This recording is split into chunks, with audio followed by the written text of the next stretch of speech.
Ազատություն։ Պարոն Հովհաննիսյան, հարցս ձեզ եմ ուղղում, ի վերջո այս եկեղեցի, մայրաթոր, իշխանություն հակամարտությունը այդպես էլ չի հանգուցալուծում, դուք ինչպես եք տեսնում այդ հանգուցալուծման հնարավորություն տեսնում եք, որ ի վերջո տետատետ հանդիպում տեղի ունենա Նիկոլ Փաշինյանի եւ վեհափառի միջև եւ որպես իշխանական падգամավոր կցանկանայի նաեւ ձեր գնահատականը հնչեցնեք արդյոք դատապարտելի էր այն տեսանյութերը, որոնք վերագրվում էին Արշակ Սրբազանին, որոնք տարածվեցին տարբեր աղբյուրներով, արդյոք այդ անկախ թե ում կողմից է դա տարածվել, թող իրավապահները դա պարզեն, բայց արդյոք դատապարտելի է այդ երևույթը ձեր կողմից, շնորհակալություն։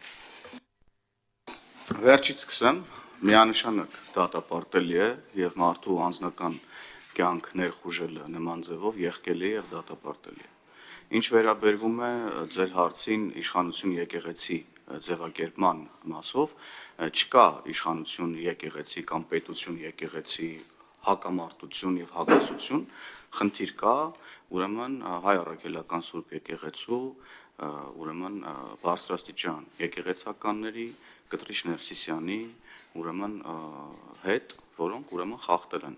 իրենց Աստծուն տված ուխտը։ Եվ սրա մասին է խոսքը եղել ի սկզբանե, եւ սրա շուրջա ուրեմն խնդիրը, որ գոյություն ունի, եւ ձևակերպումը մեզ համար ընդունելի չի, պետություն եկեղեցու հետ մենք խնդիր չունենք, մենք ունենք խնդիր, արդեն նշեցի Կտրիչ Ներսիսյանի եւ նրա շրջապատի հետ, որոնք ըստ էության իրենց վարքագծով նսեմացնում են ուրեմն ամեն հնարավոր արժեք։ Եվ մեր ասելիքը սրա մասին է, եւ վարչապետը ես կարծում եմ շատ մանրամասն խոսել է, բազմիցս արդեն խոսել է գործողությունների հաջորդականության մասին, ձևի մասին, ինչպես մենք պետքա ուրեմն հոգևոր իշխանությունը վերադարձնենք ժողովրդին, եւ ամեն բան լինելու է ուրեմն եղբայրական մթնոլորտում, եւ վարչապետը ըստ էության արդեն ասել է, որ առաջնորդելու է այս շարժումը, ուրեմն նաեւ խորհրդակցություններ է կազմակերպում վարչապետն այս ընթացքում եւ այս տրամաբանության մեջ է լինելու եւ ես խնդրում եմ, որ մենք չվերնագրենք գործընթացը որպես իշխանություն եկեղեցի հակասություն կամ պետություն եկեղեցի հակասություն, որովհետեւ այդպիսի հակասություն ուղղակիորեն չկա։ Իսկ երկխոսությունը դուք հնարավոր չեք համարում վեհափառի եւ վարչապետի միջև։ Դա մեծապես կախված է Կտրիչ Ներսիսյանի պահվածքից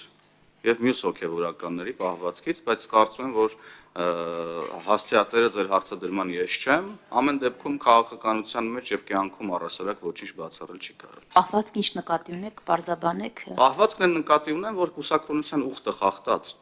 հոգեվորականները պետքա հեռանան եկեղեցուց եւ վերջ։ Սրան այլ ընտրանք չի կարող լինել։ Այսինքն երկխոսություն չի կարող լինել նրա մասին, որ կուսակրոնության ուխտը խախտած որևէ հոգեվորական պետքա շարունակի իր ծառայությունը եւ մենք որպես հավատավոր ժողովուրդ հաշտ լինենք դրա հետ։ Նման երկխոսություն չի կարող ուղղակի լինել։ Շնորհակալ։ Երկխոսություն ապա միայն իր հեռացման մասին։ Այո։ TV 5։ Պարոն Հովհաննիսյան, իսկ դուք հաշտ եք այն մտքի հետ, որ օրինակ Ստեփան Ասատրյանի եղբայրը, որը նույնպես սարկավագ է, Կիրակի օրինակ քայլում էր վեհափառի հետևից, ոչ թե եկել էր, ինչպես շատերն են պնդում, այդ կեղծ պատարագին։ Այս հակասությունը ընտանիքի անդամների, եղբայրների միջև ձեզ չի մտահոգում։ Որտեղ իսկապես յուրաքանչյուր մարդ ազատ է իր ընտրության մեջ, Տեր Արամը Հովանավանքում պատարագ է մատուցել նախորդ Կիրակի, մեր հավատավոր ժողովուրդը դուք տեսաք, որ այցելել էր այդ պատարագին եւ այս Կիրակի էլ վստահաբար բազմահազար քաղաքացիներ այցելելու են Հովանավանք։ Շնորհակալ։ Իդեպ տեղեկությունները, որ բավականին դժգոհություն է եղել մարդկանց քանակից, որտեղ օրինակ հենց Հովանավանում 3000 բնակչություն կա, բայց հաշվարկներով մոտավորապես 2000 մարդ էր մասնակցում եւ այդ ավտոբուսներ կային, որ մարդկանց բերել էին եւ այլն, ակնհայտ երևում էր կադրերում, կա ներքին դժգոհություն այդ մասով, դուք ինչ տեղեկություններ ունեք։ Ներողություն, բայց տեղի է ունեցել եկեղեցում պատարագ եւ կարծում եմ պատարագի մասնակիցների թվի,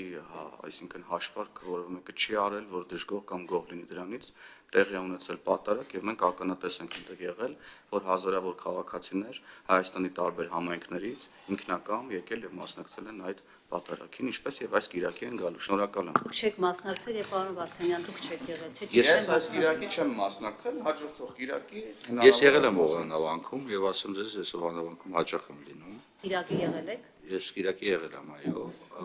եւ մթնոլորտն եմ տեսել եւ տեսել եմ քարոզի որակը։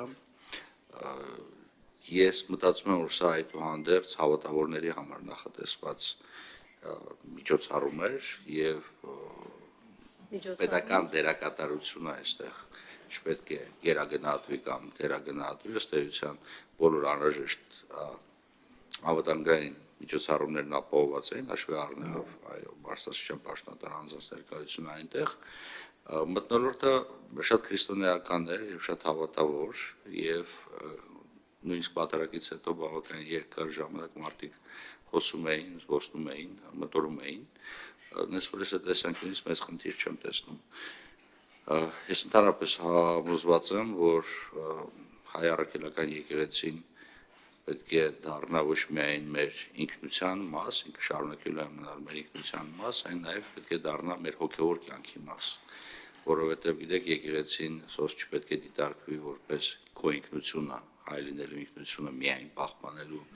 միջոց, այլ նաև հոգևոր դաշտ, հոգևոր միջավայր ձևավորելու միջոց։ Սա շատ կարևոր է, որպեսզի եկեղեցին չդառնա ֆորմալ ինչ-որ մի բան ընդգծելու համար քո հայ լինել, այն նաև հոգևոր դաշտը պետք է լցնի, որովհետև հոգևոր դաշտը նաև որոշակի առումով բարոյական փոխակերպման հնարավորություն է տալիս յուրաքանչյուրիս։ Օղանավանքը, որպես այդպեսին, շատ ուրույն տեղ է զբաղեցնում հայ եկեղեցիների եւ վանքերի շարքում, թե իր ճարտարապետական լուծումներով, թե այն հոգևոր արժեքներով, որոնք այնտեղ զետեղված են։ Այսքանը։ Երկու։ Պարոն Վարդանյան, դուք ասեցիք եղել եք Հովանավանքում եւ մթնոլորտը շատ քրիստոնեական էր, իսկ ծափերը, որոնք հնչում էին, նորմալ էր։ Ես ճիշտ ասած չգիտեմ Աստվածաշնչում, լավագույն գիտակը չեմ, ծափերը որպես այդպեսին դիտարկում է որպես մեղսավոր ինչ-որ մի բան, թե ոչ կարծես թե սա անձի կողմից ոգևորություն կամ չգիտեմ դրական արձական դրսևորելու միջոց է։ Իսկ քաղաքացու բերանը փակելը Ես ում հարցն եմ պատասխանում։ Տեսեք, ես պետք է ասեմ հետևյալը, դրվագը չեմ տեսել, լսել եմ դրվագի մասին, ինչ է տեղ ունեցել եկեղեցում եւ ինչ միջավայրում եւ ինչ գործողությունների արդյունքում դա տեղ ունեցել, իմ կարծիքով իրավական գնահատականների արդյունք պետք է դառնա։ Մենք չենք կարող ազգային ժողովում լինենք եւ օրենսդիր եւ դատախազական մարմին, չենք կարող լինել եւ օրենսդիր եւ գործադիր մարմին, չենք կարող լինենք եւ օրենսդիր եւ իրավապահ։ Ես հասկանում եմ խոսքը անդադ քաղաքական պատասխանատվության դաշտին է վերաբերում։ Մենք հստակ ասում ենք ցանկացած ոչ սահմանադրական գործողություն պետք է դատապարտելի լինի։ Ցանկացած հիմա տեսեք ցանկացած գործողություն հակասահմանադրական պետք է դատապարտելի լինի։ Ինչ վերաբերում է անձի իրավունքների խախտմանը, դա իրավական գործընթացի է ենթադրում, որի արդյունքում պետք է գնահատական տրվի։ Բայց հավատացնում եմ ձեզ, այդ գնահատականի տվող ոչ ես եմ, ոչ էլ դուք, դրա համար ունենք հատուկ մարմիններ։ Եթե չլինի գնահատական, այդ դեպքում կարող ենք խոսանք։ Հիմա մենք ասում եմ հետեւյալը, որ բոլոր հնարավոր դեպքերում մենք պետք է ապահովենք իրավիճակ, երբ որ յուրաքանչյուր քաղաքացի եւ պաշտպանված գա իր իրավունքների տեսանկյունից եւ չոչնդոտի այլ անձանց իրավունքների պաշտպանությանը։ Ֆակտորը է։ Հասարակություն էլի։ Գիտեք, Երուսաղեմում այդ Սուրբ Կրակի ի հայտ գալու արարողության ժամանակ տեղի ունենում նույն հոգեվորականների միջև, հավատավոր հոգի միջև, հավատավորների միջև բավականին լուրջ բախումներ։ Եվ չգիտես ինչի լրատվամիջոցներից ոչ ոք երբևիցե այդ հարցադրումները չի հնչեցրել, բայց սա եւս կներեք, սա եւս մի վարքյան, սա եւս հոգևոր կյանքի բաղկացիչ մասն է։ Իհարկե քրիստոնեական տեսանկյունից ցանկացած տեսակի բռնություն պետք է դատապարտել լինի, բայց կներեք մարդու իրավունքների համակարգը այնպեսին է, որ մենք ունենք իրավունքներ, որոնցից շեղումը անթույլատրելի է սահմանադրությամբ եւ եվրոպական չափորոշիչներով իրավունքներ, որոնք կարող են սահմանափակվել այլոց իրավունքների պաշտպանության համար եւ իրավունքներ, որոնք ենթադրում են սահմանափակումներ, այսինքն մենք մի քիչ պետք է չբացարձականացնենք ցանկացած իրավունք։ Դրվագի հետ կապված ասում եմ հետեւյալը, մինչեւ բոլոր մանրամասները ի հայտ չգա, հստակ չլինի, իրավապահ մարմինները չեն կարող գնահատական տալ։ Իսկ իրավապահ մարմինների գործառույթ վերցնելը շատ անշնորհակալ գործ է, որովհետև եթե ես հիմա գնահատական տամ եւ իրավապահ մարմինները այլ գնահատական տան, դուք ասելու եք, կամ առաջին ուղղորդում եք իրավապահ մարմիններին, նման բաներ են լսել շատ դեպքերում, երկրորդը ասելու եք, իսկ դուք sense բան ասեցիք, իսկ իրավապահ մարմինները նման որոշում կայացրեցին, իրավապահ մարմինները, ինչպես մենք եւ դուք, Հայաստանի Հանրապետության հասարակության եւ պետական համակարգի մասին եւ իրենք պետք է իրենց գործառույթներն իրականացնեն առանց քաղաքական գնահատականների։ Սա նրանց գործառույթն է, այսքանը։ Շնորհակալություն, պարոն Վարդանյան, քանի որ դուք արդեն երրորդ բարձրաստիճան պաշտոնյան եք, որ այդ տեսանյութը չի տեսել, գուցե այնինչ համացանցում արդեն տարածվում է, պետք է փորձաքննության ուղարկել, գուցե AI-ով գեներացված տեսանյութ է եւ լրագրողներս չափազանց ենք ներկայացնում այդ ամենը եւ քաղաքացիներին պաշտպանելու հետ կապված Նիկոլ Փաշինյանը գրառում կատարեց մի սրբազանի եւ մի քերակնոջ մասին եւ նախորդ հանգստյան օրերին մենք տեսանք, որ նմանատիպ տեսանյութ է հրապարակվել վերագրվելով սրբազաններից մեկին։ Դուք չեք կարծում, որ այսպիսով հենց Նիկոլ Փաշինյանը թիրախավորեց այն քաղաքացուն, որը ոչ հոգևոր իշխանությունից է, խոսքս կնոջ մասին է, ոչ քաղաքական իշխանությունից է, բայց այս բախման հոգևոր եւ քաղաքական իշխանությունների այս տարաձայնության շրջանակներում նրա իրավունքները խախտվեցին։ Դուք ինչպես եք կարծում, այսպես ասած անմեղ քաղաքացիներ, որոնք ոչ հոգևոր իշխանությունից են, ոչ քաղաքականից են, ով պետք է նրանց պաշտպանի, որ նման իրավիճակներում չհայտնվեն։ Իսկ ով ասեց, որ հոգևոր իշխանության դասին պատկանող քաղաքացիները չպետք է պաշտպանեն, պարոն Կիրակոսյան, նրանք էլ պետք է պաշտպանեն։ Նյութի հետ կապված եւ նյութի հրապարակման հետ կապված ես պետք է ասեմ, որ դա բավականին վրդովեցնող նյութ էր եւ տարածումը եւ այդ աստիճան տարածումը սոցիալական ցանցերում առնվազն անընդունելի պետք է համարել, որտեղ խոսքը վերաբերում է անձնական կյանքի պաշտպանության մասին եւ անձնական կյանքի վերաբերյալ նման տեսակի նյութեր տարածելը որևիցե եղանակով չի կարող դիտարկվել որպես իրավաչափ երևույթ։ Սա մեկ, այստեղ երկրորդ կարծիք լինել չի կարող։ Թե ինչպես, թե ոնց, երբ այդ նյութը հայտնվեց եւ ինչ եղանակով այն սկսեց տարածվել, սա կրկին պետք է ասեմ իրավապահ համակարգի գործունեության մաս պետք է կազմի։ Ցավոք տարածվում է, ցավոք գնահատականներ են ընտրվում, ցավոք, այո, անձինք, ովքեր, որոնց ես տարբերակում չեմ դնում հոգևոր դասի ներկայացի եւ հոգևոր դասին չպատկանող ներկայացի միջև, որովհետեւ երկուսի անձնական կյանքի իրավունքներն ըստ էության սրանով որոշակի խախտում է։ Ես ձեր հետ համաձայն ես ավարտեմ։ Ես ձեր հետ համաձայն չեմ, որ տարբերակում պետք է դրվի պետության համար բոլորը հավասար պաշտպանության ներքո պետք է գտնվեն։ Իհարկե կնոջ պարագայում պետք է ընդգծեմ, որ նաև հաշվի առնելով հասարակության մեջ կանանց թիրախավորման երևույթները շատ ավելի վտանգավոր կարադիտարկվի այս երևույթը եւ իմ համար զարմանալի էր, որ նաև կանայք էին տարածում այս նյութը։ Շատ զարմանալի էր։ Ինչևէ,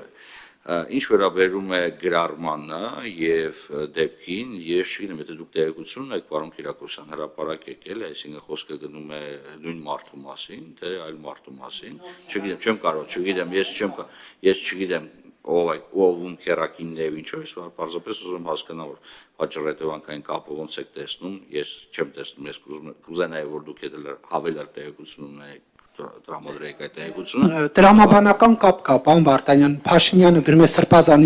ինձ հետ ինչ գործ ունես եւ շարունակությունը, որ բոլորին հայտնի է, եւ մի քանի ամիս անց հրապարակում է տեսանյութ։ Այսինքն չստացվեց, որ վարչապետը թիրախավորեց։ Այսինքն այդ 6, 7, 8 քանի ամիս է անցել։ Այդ ամբողջ ընթացքում ես չեմ կարող ասել, ինչքան չեմ հետևում ճիշտ ասած այդ ժամանակային 3-4 ամսի միջև որևիցե այլ իրադարձություն տեղի չունեցել մեր երկրում, եւ այդ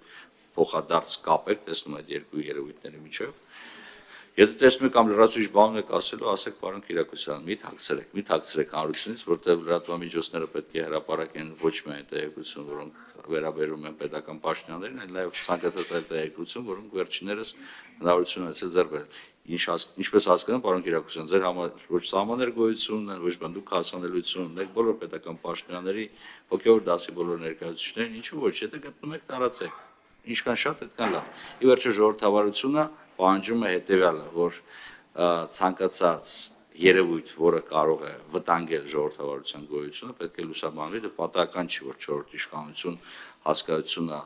արմատավորվել է զանգվածային լրատվության միջոցների պարագայում, բայց չորրորդ իշխանությունը եւս պետք է կատարի իր դերակատարությունները, պետք է կատարի այն օբյեկտիվ, այնպես ինչպես իշխանության մյուս բոլոր 3 թևերը։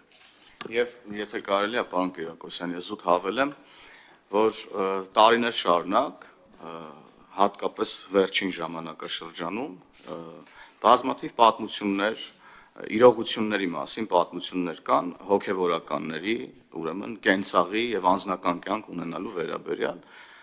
Եվ հիմա հասել ենք մի փուլ, երբ որ ոչ միայն քաղաքացիները, այլև հենց եկեղեցու ներսում եղած հոգևորականներն են սկսել խոսել եւ տարբեր պատմություններ պատմել տարբեր բարձրաստիճան հոգևորականների մասին։ Մենք օրինակ լսում էինք, որ հոգևորականներին ստիպում են գնալ ուրեմն հանրահավաքներ եւ ահա ինչ որ մի ձայնագրություն հայտնվեց, որը փաստում էր այդ դրա մասին, այսինքն գոյություն ունեցող երևույթների մասին չի բացառվում, որ առաջիկայում միգուցե էլի փաստական այլ հանգամանքներ հայտնվեն տարբեր մարդկանց մոտ եղած համացանցում եւ դառնան հանրության քննարկման առարկա։ Եվ լավ կլինի, որ հանկարծ ու հանկարծ ուրեմն ձեր կողմից իշատակված տեսանյութի պես տեսանյութեր հանկարծ ու հանկարծ էլ չտարածվեն, ես խորը վիշտ կունենամ, եթե նման տեսանյութեր էլի տարածվեն հոգևորականների մասին։ Էլ մի կողմ եմ դնում հիմա նախորդիվ մեր քննարկումը անձնական կյանքի, դա արդեն ֆիքսեցինք, որ անընդունելի է, բայց մենք չենք մոռանում, թե ինչ պատմություններ կան, ինչի շուրջ է այսօրվա ուրեմն քննարկումներ եւ ինչի շուրջ է կոնֆլիկտը, ուրեմն հայ առաքելական եկեղեցու բարձրաստիճան հոգևորականների միջեւ, եւ քանի որ կան այս պատմությունները եւ այդ պատմությունները արի ու տես որ իրական են, մենք չենք բացառում, որ կարող են էլի տարբեր տեղեկատվություններ հայտնվեն, չգիտենք որ աղբյուրներից եւ չգիտենք ում կողմից ինչ նպատակով հավաքագրված։ Շնորհակալ։ Մարիետա Խաչատրյան, ազգ։ Իհարկե, ամբողջ խոսակցությունը միայն եկեղեցու մասին եւ բազմաթիվ ուրիշ խնդիրներ էլ ունենք, հենց ցույց է տալիս, որ մի բան այն չի։ Հիմա ես երկու հարց ունեմ, առաջինը այս խոսակցության հետ կապված։ Ես այն մարդկանցից եմ, որ գտնում եմ իրոք եկեղեցուն պետք է նորոգվի, իրոք բարքերը վերբեռնան կարիք ունեն այնտեղ, սակայն այստեղ ուրիշ խնդիր էլ կա։ Հիմա այսպիսի արշավներով փաստորեն հասարակության ներքին պառակտմանը, հասարակության բևեռացմանը իրար նկատմամբ ատելությանն եք նպաստում, մինչդեռ կարելի է այդ բոլորը լուծել բոլորովին այլ եղանակներով, բոլորովին այլ ձևերով, ավելի հանգիստ, ավելի եկեղեցին ինքը այնպիսի ցանցային կառույց է, որ կարող է նստել քննարկել այդ հարցերը եւ ով եթե ոչ իշխանությունը պետք է մտահոգվի հասարակության ներքին պառակտումը չխթանելու մասին, հենց այս արշավներով եկեղեցականների հանդեպ, չեմ ասում եկեղեցու։ Սա մեկ, երկրորդ հարցս ես ինչ է։ Դե ասենք համացանցայինը արշավ համարենք, ասենք տեսանյութեր են տարածվում, չգիտեմ հազար մի բան, դա մտնում է արշավի մեջ, կոմպոնենտ է։ Եվ երկրորդ հարցս ես նոր Եվրանեստի հանձնաժողովներից մեկի նիստին մասնակցեցի եւ այնտեղ բավականին շատ խոսք գնաց այն մասին, որ մեր Թրամփի ճանապարհը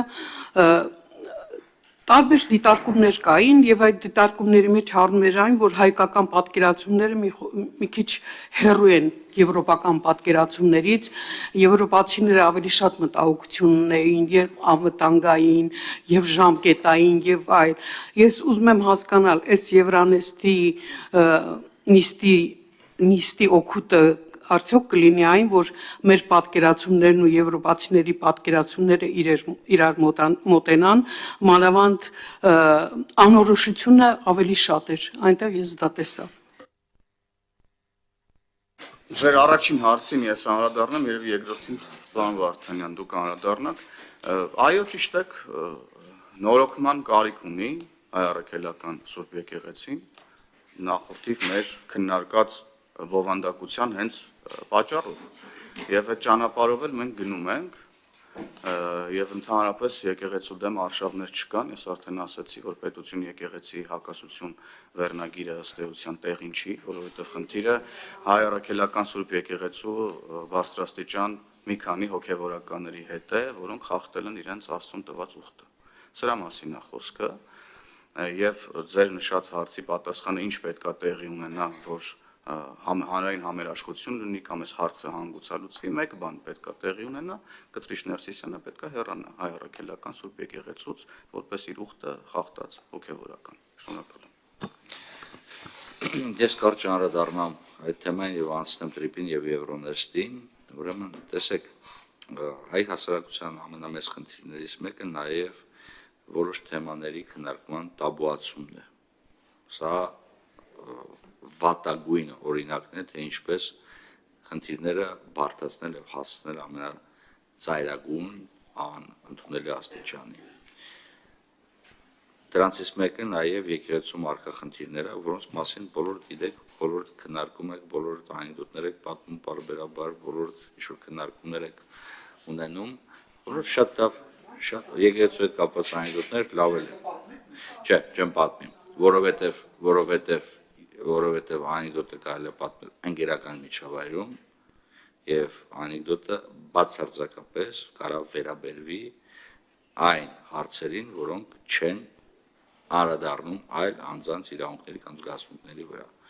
Ինչ վերաբերում է իրավիճակին եկեղեցում, մեր համար շատ վտանգավոր է այսպես կոչված օմերտայի, մեր համար ցանկացած հասարակության, մեր քաղաքացու համար վտանգավոր է օմերտայի այդ օրենքի գոյությունը, երբ որ ըստ էության բոլորը գիտեն ինչ է կատարում, բայց բոլորը պահպանում են լռություն։ Սա ամենամեծ վտանգն է, որ կա։ Ինչ վերաբերում է ֆեապարի պաշտոնը զբաղեցնող անձին, այսպես ձևակերպեմ, իմ հիմնական խնդիրը ոչ այն է, որ վերջինս ունի երեխա, թե չունի երեխա, որտեղ ի վերջո երեխաները Աստծո շնորհ են, ի տարբերություն իշխանության, այդ հոգեվորական իշխանության, որ ուզենք թե չուզենք ժողովրդի կողմից է դրվում։ Այս խնդիրը հետևյալն է. լռելու եւ իրականությունը թաքցնելու խնդիրն է։ Ամերիկայի Միացյալ Նահանգների նախագահ Բիլ Քլինտոնին impeachment-ի են ենթարկում ոչ թե նրա անձնական հարաբերությունների համար, այլ ըստ էության երբման տակ գտնվելով տեղեկատվություն չներկայացնելու կամ կեղծ տեղեկատվություն ներկայացնելու համար։ Սա մեկ։ Ինչու եմ տաբուիզացիային վերաբերող հարցերին անդրադառնում, մյուսը վերաբերում է նաև Տրիպին։ Մենք այն աստիճան ենք տաբուիզացրել ցանկացած քննարկումը հարևանների հետ, մասնավորապես Ադրբեջանի եւ Թուրքիայի հետ, բնական է, չեմ ասում անկերական կամ բարեկամական հարաբերություններ, բայց առնվազն քաղաքակիրթ եւ գործընկերային հարաբերությունների վերաբերյալ, որ գործընթացը շատ դանդաղ է գնում, բայց այդ գործընթացը գնում է Անտուան դե Սենտ-Էքզյուպերիի ասած փոքր քայլերի արվեստով։ Փոքր քայլերից է բաղկացած մեծ ճանապարհը եւ այդ ճանապարհի վրա ենք մենք գտնում։ Եվրոնեստը չի կապի ուղղակիորեն Տրիպի հետ, որովհետեւ Եվրոնեստը այլ ձևաչափ է, Տրիպը այլ ձևաչափ, Տրիպը առավելապես վերաբերում է Հայաստան-Ադրբեջան հարաբերություններին, Եվրոնեստը վերաբերում է Եվրոպական միություն եւ համապատասխան գործընկերների երկրների փոխհարաբերություններին։ Այդ հարցը լայն քննարկվեց ուղղակի։ Հարցը քննարկվել է, որտեղ այդ հարցը արդիական է կներեկել, երբ որ Եվրոպական մայրցամաքում արդեն որոշ տարի ընթանում է պատերազմ եւ երբ որ կա նախաձեռնություններ, որոնք ուղղված են երկարատև եւ կայուն խաղաղություն բերելու, այդ հարցը քննարկման թեմա է դառնալու։ Իհարկե, մենք աշխատում ենք այդ ուղղությամբ եւ ամենավտանգավորը այստեղ չձեռնարկել միջոցառումներ, որոնք կարող են հանգեցնել վստահության նվազմանը։ Ինչքան վստահությունը գործընկերների միջև աճի, այդքան հնարավոր կլինի եւ ունենալ հարատև խաղաղություն եւ ունենալ լավ կոմունիկացիոն համակարգ, որը կարտացոլի յուրաքանչյուր ընդգրկված երկրի շահերը։ Շնորհակալություն ժամանակը ավարտվեց։